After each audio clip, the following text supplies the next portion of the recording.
дэлхийн одоо хамгийн шилдэг инновацуудыг л одоо манай үндэсний үйлдвэрлэлүүд одоо нэвтрүүлж штеп. За Монгол Улсын ерөнхийлөгчийн хөлсний хангамж аюулгүй үндэсний хөдөлгөөнийг улс орондоо эхлүүлээ явж байгаа.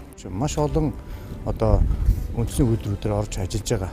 Мөн газар тариалан мал аж ахуй тийм ээ. Өнөөдөр энэ Coca-Cola компанид ирсэн байна. Өглөө Цагаат темпс компани үйл ажиллагаатай танилцлаа тийм ээ. Зөвхөн одоо нэг хүнс үйлдвэрлэгч гэдгийг нь харж болохгүй. Маш их бүтээн байгуулалтыг тойруулаад хийсэн байгаа. Тэр нэг үйлдвэр байна, үйлдвэр тойрсон маш олон бүтээн байгуулалт. Тэгээ Цагаат темпчтэй ч гэсэн маш бүтээн байгуулалт хийгдсэн байгаа үстэй.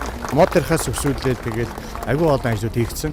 Энэ ч гэсэндээ одоо ингээд дулааных асуудлыг болон нөгөө бохирдсон улсаас гаргаад тэргээ зөвшөөрөөд эргүүлээд тэнд загас амьдарч штэ тийм хэмжээнд болтол одоо энэ технологи хөгжсөн, техник хөгжсөн дэлхийн одоо хамгийн шилдэг инновацуудыг л одоо манай үндэсний үйлдвэрлэлүүд одоо нэвтрүүлж штэ энэ бол үнэхээр гайхамшиг. Баялаг бүтээгчл үүнийг хийж чадчихна. Тийм учраас бид нар энэ том үйлдвэрүүдийг хараад хөдөлмөрж байгаа хүмүүсийг хараад бол үндэсний өвчнөд амжилтаа эргэж юм байна гэдэг итгэл дүүрэн байдаг.